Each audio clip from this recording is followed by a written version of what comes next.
Hello and welcome to IQ mentor. मैं हूं तरुण और अगर आपने चैनल को अभी तक सब्सक्राइब नहीं किया then subscribe the IQ mentor now.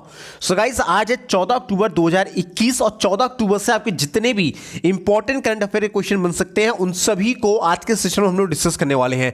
इस सेशन की सबसे खास बात ये होने वाली है कि इसमें आपको करंट अफेयर के साथ साथ स्टैटिक जीके भी देखने को मिलेगा, जो कि बेस्ड होगा कंप्लीटली आपके लेटेस्ट एग्जामिनेशन ट्रेंड पे। But before we begin I would like to say video को एंड तक देखना। वीडियो पसंद आता है तो एज ऑलवेज लाइक शेयर करना बिल्कुल नहीं भूलना है, और चैनल पे अगर पहली बार आए हो तो then subscribe and press the bell icon, ताकि हमारी हर वीडियो की लेटेस्ट अपडेट आपको तुरंत मिल जाए। चलिए बिना टाइम वेस्ट किए शुरुआत करते हैं आज के सेशन की। और हमारा आज का पहला क्वेश्चन कहता है, राजस्थान उच्च न्यायालय के यानी कि राजस्थान हाई कोर्ट के नए चीफ जस्टिस कौन बने हैं?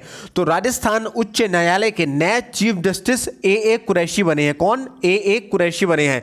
जी हाँ दोस्तों, त्रिपुरा उच्च न्यायालय के मुख्य न्यायाधीश जिनका नाम है अकील अब्दुल हामिद कुरैशी को राजस्थान उच्च न्यायालय के नए मुख्य न्यायाधीश के रूप में नियुक्त किया गया है। अब आइए बढ़ते हमारे नेक्स्ट क्वेश्चन तरफ, और हमारा नेक्स्ट क्वेश्चन है विश्व गठिया दिवस यानी कि वर्ल्ड आर्थराइटिस डे 2021 कब मनाया गया है? तो विश्व गठिया दिवस 2021 12 अक्टूबर को मनाया गया है। जी हाँ दोस्तों, विश्व गठिया दिवस हर साल 12 अक्टूबर को गठिया के बारे में जागरूकता बढ़ाने के लिए मनाया जाता है। अब ये गठिया क्या है यानी कि आर्थराइटिस क्या है, तो आइए इसके बारे में भी जान लेते हैं। तो दोस्तों, आर्थराइटिस यानी कि गठिया एक ऐसी बीमारी है जो मनुष्य के जोड़ों को प्रभावित किया करती है, जॉइंट्स को इफेक्ट किया करती है। और गठिया में दोस्तों आमतौर पर जोड़ों में सूजन होती है या फिर जोड़ों में अधपतन होता है, मतलब कि जोड़ों में दर्द बना हुआ रहता है। अब ये जो वर्ल्ड आर्थराइटिस डे है, इसको मनाने का उद्देश्य क्या है? तो इस दिन को मनाने का मुख्य उद्देश्य है कि लोगों को इस बीमारी के प्रति जागरूक करना है, और आर्थराइटिस से कैसे और क्यों होता है और इससे कैसे बचा जा सकता है, इन सभी बातों के संबंध में लोगों में जागरूकता को लाना है। अब एक क्वेश्चन यहां पे और बन सकता है कि वर्ल्ड आर्थराइटिस डे 2021 की थीम क्या थी? तो इसकी थीम थी देरी ना करें, आज ही जुड़े, टाइम टू वर्क। इंग्लिश में don't delay, connect today and time to work. ये 2021 की थीम थी वर्ल्ड आर्थराइटिस डे की। अब बढ़ते हमारे नेक्स्ट क्वेश्चन तरफ, और नेक्स्ट क्वेश्चन के लिए ट्रिपल स्टार बनाना वेरी इंपॉर्टेंट क्वेश्चन है। इसको नोट कर लेना या फिर स्क्रीनशॉट ले लेना। स्टैटिक जीके के लिए भी क्वेश्चन इंपॉर्टेंट होगा, करंट अफेयर के लिए भी इंपॉर्टेंट होगा, इसलिए ये क्वेश्चन की आपके एग्जाम में आने की पॉसिबिलिटीज 100% है। किसी ना किसी 2 से 3 पेपर में ये क्वेश्चन कंफर्म छपा हुआ मिलेगा। इसलिए अगर आप वनडे एग्जाम के एस्पिरेंट हैं तो आप कंफर्म इसको नोट कर लीजिए, ये पक्का आने वाला है क्वेश्चन हमारा। भारतीय रेलवे ने पहली बार लंबी दूरी की 2 मालगाड़ियों का परिचालन किया है। इन दोनों मालगाड़ी का क्या नाम है? तो दोस्तों, भारतीय रेलवे ने पहली बार लंबी दूरी की 2 मालगाड़ियों का परिचालन किया है, और इन दोनों मालगाड़ियों का नाम है त्रिशूल और गरुड़। क्या है? त्रिशूल और गरुड़ है। ठीक है दोस्तों, रेलवे ने दक्षिण मध्य रेलवे यानी साउथ सेंट्रल रेलवे में पहली बार 2 लंबी दूरी की मालगाड़ियां यानी त्रिशूल और गरुड़ का सफलतापूर्वक संचालन किया है। ये लंबी दूरी की मालगाड़ियां को सामान्य संरचना से दुगनी या कई गुना लंबी है। और दोस्तों, देश में मालगाड़ियों से ज़्यादा माल ढुलाई के लिए भारतीय रेलवे ने ये एक नया रास्ता निकाला है।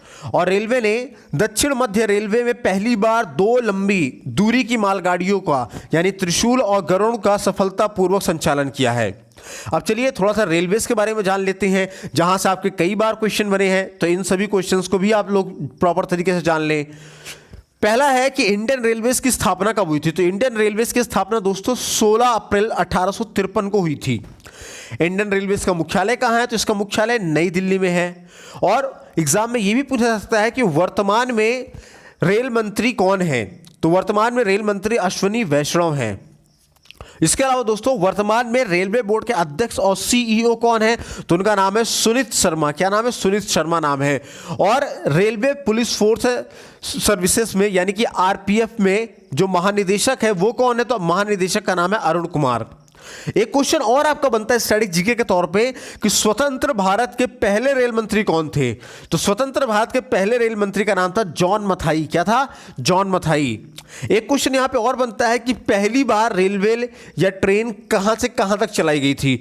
तो पहली बार जो ट्रेन चलाई गई थी वो चलाई गई थी बॉम्बे से थाने तक। कहां से?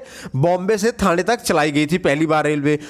तो इन सभी पॉइंट्स को एक बार कहीं ना कहीं लिख लेना, या सभी को फिर से एक बार वीडियो को फिर से पीछे बैक कर लेना, 20 सेकंड 30 सेकंड क्वेश्चन रिकैप कर लेना, कैसे भी करके आप इसको माइंड में डाल लेना, क्योंकि एक एक पॉइंट इंपॉर्टेंट है और इस पॉइंट से क्वेश्चन बन चुके हैं ऑलरेडी, मैं आपको बता रहा हूं, और आगे भी बनने के चांसेस हैं। और ये जो करंट है ये तो स्टैटिक जीके का भी क्वेश्चन बनेगा, देखिएगा, इसलिए बहुत ही ज्यादा इंपॉर्टेंट बन जा रहा है क्वेश्चन।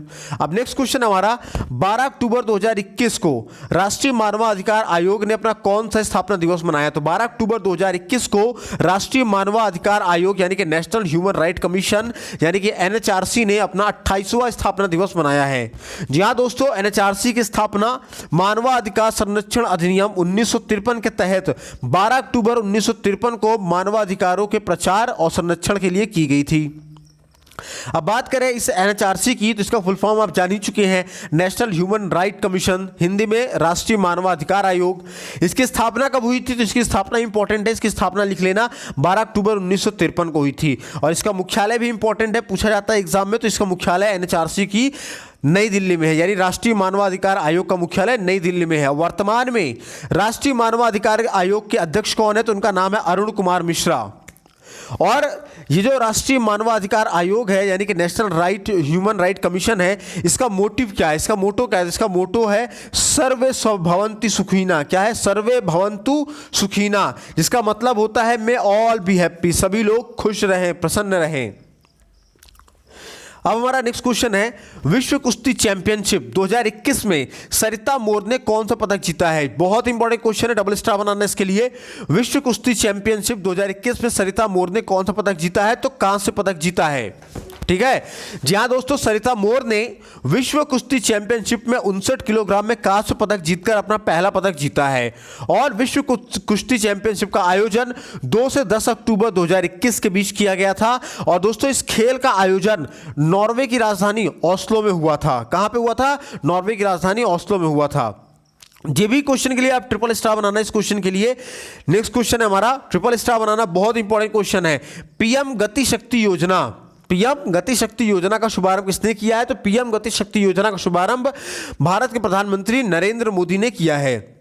जहां दोस्तों भारत के प्रधानमंत्री नरेंद्र मोदी ने प्रधानमंत्री गति शक्ति नामक पहली बार राष्ट्रीय अवसंरचना मास्टर प्लान लॉन्च करेंगे, और इसे 13 अक्टूबर 2021 को लॉन्च किया जा चुका है। और इस योजना को लॉन्च करने का उद्देश्य क्या है? तो इस योजना के तहत भारत अपने सभी मैन्युफैक्चरिंग प्रोडक्ट्स को प्रमोट करेगा। इतना ही नहीं बल्कि गति शक्ति योजना देश के बेरोजगार युवाओं को रोजगार का सुनहरा मौका भी प्रदान करेगा। और इस योजना का लाभ खास तौर से लोकल मैन्युफैक्चरर्स को दिया जाएगा, जिससे मेड इन इंडिया प्रोडक्ट्स को विशेष रूप से बढ़ावा दिया जाएगा। इसके अलावा दोस्तों 100 लाख करोड़ रुपए की इस योजना को देश में रोजगार के मौके को बेहतर करने के लिए इसका इस्तेमाल किया जाएगा। देन हमारा नेक्स्ट क्वेश्चन है कि लाल बहादुर शास्त्री राष्ट्रीय पुरस्कार 2021 से किसे सम्मानित किया गया है? तो दोस्तों लाल बहादुर शास्त्री राष्ट्रीय पुरस्कार 2021 से डॉक्टर रणदीप गुलेरिया को सम्मानित किया गया है। जी हाँ दोस्तों, उपराष्ट्रपति एम वेंकैया नायडू ने प्रख्यात पोल्मोनोलॉजिस्ट को अखिल भारतीय आयुर्विज्ञान संस्थान यानी कि एम्स के निर्देशक डॉक्टर रणदीप गुलेरिया को उत्कृष्टता के लिए 22वां लाल बहादुर शास्त्री राष्ट्रीय पुरस्कार प्रदान किया है। देन हमारा नेक्स्ट क्वेश्चन है कि भारतीय अंतरिक्ष संघ यानी इंडियन स्पेस एसोसिएशन का उद्घाटन किसने किया है? तो भारतीय अंतरिक्ष संघ का उद्घाटन नरेंद्र मोदी ने किया है। जहां दोस्तों भारतीय अंतरिक्ष संघ स्पेस संबंधी नीतियों के निर्धारण में मदद करेगा। इसके अलावा दोस्तों स्पेस इंडस्ट्री से जुड़े लोगों को एक साथ लाकर सरकार के साथ डील कराएगा। और इतना ही नहीं बल्कि नई टेक्नोलॉजी के बारे में जानकारियां भी साझा करेगा, ताकि नए स्पेस स्टार्टअप्स को मौका मिल सके और भारत को अंतरिक्ष उद्योग की दुनिया में ऊंचे मुकाम पर पहुंचाया जा सके। इसके अलावा दोस्तों भारतीय अंतरिक्ष संघ यानी इंडियन स्पेस एसोसिएशन का मकसद है कि आत्मनिर्भर भारत के तहत सभी भागीदारों को एक साथ लाकर इंडियन स्पेस इंडस्ट्री को वैश्विक स्तर पर सर्वोच्च स्तर पर लाना है। देन हमारा नेक्स्ट क्वेश्चन है, डबल स्टार बनाना, बहुत इंपॉर्टेंट क्वेश्चन है। मालाबार नौसैन्य अभ्यास यानी कि मालाबार नवल एक्सरसाइज 2021 के दूसरे चरण में किन 4 देशों ने हिस्सा लिया है? तो दोस्तों मालाबार नवल एक्सरसाइज 2021 के दूसरे चरण में भारत, अमेरिका, जापान और ऑस्ट्रेलिया ने हिस्सा लिया है। बंगाल की खाड़ी में नौसेना का सबसे प्रसिद्ध मालाबार युद्धाभ्यास 2021 का दूसरा चरण आयोजित हुआ है। और जो पहला चरण था दोस्तों, ये पहला चरण इसका अगस्त 2021 में प्रशांत महासागर के गुआम तट पर शुरू किया गया था। और जब पहला चरण हुआ था तो उसमें दोस्तों इंडियन नेवी और Japan maritime self defence force और ऑस्ट्रेलिया की रॉयल ऑस्ट्रेलियन नेवी और अमेरिका की नेवी भी शामिल थी। और दोस्तों इसमें चारों देशों के नौसेनाओं की अग्रिम पंक्तियों के कई युद्धपोत और अन्य पोत कई मुश्किल ड्रिल्स करेंगे। और मालाबार नौसेना युद्धाभ्यास 1992 में हिंद महासागर में भारतीय नौसेना और अमेरिकी नौसेना के बीच द्विपक्षीय अभ्यास के रूप में शुरू हुआ था। और दोस्तों जापान 2015 में अभ्यास का स्थायी सदस्य बना। और इसके बाद भारत के निमंत्रण के बाद यानी कि इन्विटेशन के बाद ऑस्ट्रेलिया ने पिछले साल भी मालाबार अभ्यास में हिस्सा लिया था। और इस बार मालाबार युद्ध अभ्यास का आयोजन कहां हो रहा है? तो बंगाल की खाड़ी में हो रहा है। और कौन सा संस्करण है इस बार? 25वां संस्करण है। देन हमारा आज के नेक्स्ट और लास्ट क्वेश्चन है, किस देश के परमाणु कार्यक्रम के जनक डॉक्टर अब्दुल कादिर खान का निधन हो गया है? तो दोस्तों पाकिस्तान देश के परमाणु कार्यक्रम के जनक डॉक्टर अब्दुल कादिर खान का निधन हो गया है। पाकिस्तान के प्रसिद्ध परमाणु वैज्ञानिक डॉक्टर अब्दुल कादिर खान का 10 अक्टूबर 2021 को 85 वर्ष की उम्र में निधन हो गया है। और डॉक्टर खान को पाकिस्तान के परमाणु कार्यक्रम का जनक भी माना जाता है। तो दोस्तों ये थे हमारे आज से कुछ इंपॉर्टेंट करंट अफेयर के क्वेश्चन। उम्मीद करता हूं सेशन पसंद आया होगा। पसंद आया तो लाइक शेयर करना बिल्कुल मत भूलिएगा। चैनल पे आप पहली बार आए सब्सक्राइब करके बेल आइकन को प्रेस कीजिएगा। वीडियो कैसी लगी कमेंट सेक्शन में लिखना बिल्कुल ना भूले। और अगर इस वीडियो की आप पीडीएफ पाना चाहते हैं तो नीचे दिए गए टेलीग्राम चैनल का नाम IQ mentor exam world, IQ mentor exam world नाम का टेलीग्राम चैनल है। इस टेलीग्राम चैनल को ज्वाइन कर लीजिएगा। यहाँ पे आपको हमारे सारे वीडियोस की पीडीएफ मिल जाएगी। इसके अलावा इसी नाम से ही फेसबुक पेज भी है, फेसबुक पेज को भी फॉलो कर लीजिए। और हमारे इंस्टाग्राम को भी पेज को भी फॉलो करिए, IQ मेंटोर लिख के सर्च मारिए, फॉलो कीजिए वहाँ पर भी हमें। इसके अलावा दोस्तों आपको कोई अन्य सवाल है, कोई अन्य क्वेरी है, किसी वैकेंसी से रिलेटेड कोई डाउट है, कोई क्लैरिफिकेशन आपको करना है, या कोई भारत की प्रतिष्ठित संस्थान है अगर उसका पेड कोर्स लेना चाहते हैं तो वो भी हम आपको 80% डिस्काउंट पे आपको प्रोवाइड करवा देंगे। इन सभी चीज़ों के लिए आप व्हाट्सएप पे कैपिटल लेटर में JOIN ज्वाइन लिख के मैसेज करेंगे तो हम आपको अपने WhatsApp group IQ mentor study group में ऐड कर देंगे, जहाँ पे आपको ये सारी फैसिलिटीज तो दी ही जाएगी। इसके अलावा upcoming examination detail, upcoming vacancies की detail, coaching material, test material, study material, ये सारी की सारी चीजें दोस्तों आपको चारों प्लेटफॉर्म पे दी जाती है। तो आप कहीं पे भी आप हमारे साथ जुड़ सकते हैं। हर जगह पे आपको कुछ ना कुछ नया और बेहतरीन जानने और सीखने को मिलेगा, जो कि आपके एग्जामिनेशन के एस्पेक्ट से, एग्जामिनेशन के पॉइंट ऑफ व्यू से बहुत ही ज्यादा इंपॉर्टेंट होगा। तो चलिए मिलते हैं अगले सेशन में। तब तक अपना ख्याल रखिए, स्वस्थ रहिए, मस्त रहिए और वीडियो को शेयर करते रहिए। जय हिंद दोस्तों।